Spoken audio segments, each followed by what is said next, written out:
थंडीचा कडाका वाढलेला आहे आणि पाषाणमध्ये थंडीचा पारा 9.7 अंशांवर गेलाय।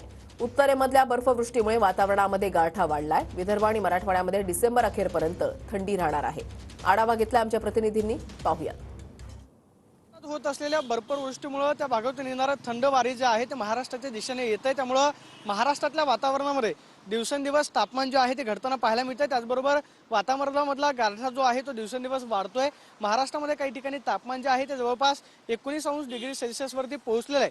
तर पुण्यामधल्या पाषाणमध्ये आजचं जे तापमान आहे 9.7 डिग्री सेल्सिअस इतकं नोंदवलं गेलेलं आहे। त्यामुळे दिवसेंदिवस वातावरणामधला गारठा जो आहे तो वाढताना पाहायला मिळतोय। त्यामुळे सकाळी बाहेर पडताना लोक जे आहे ते आपण पाहतोय की थंडीचा बचाव करण्याचे कपडे जे आहेत ते घालून बाहेर पडताना आपल्याला पाहायला मिळतात। मात्र डिसेंबर अखेरपर्यंत ही थंडी जी आहे ती अशीच कायम राहील असा अंदाज हवामान विभागाकडून व्यक्त केला जातोय।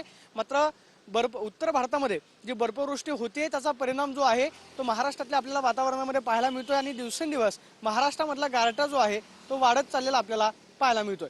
कॅमेरा पर्सन तुषार ननावरे, प्रदीप कापसे, TV9 मराठी।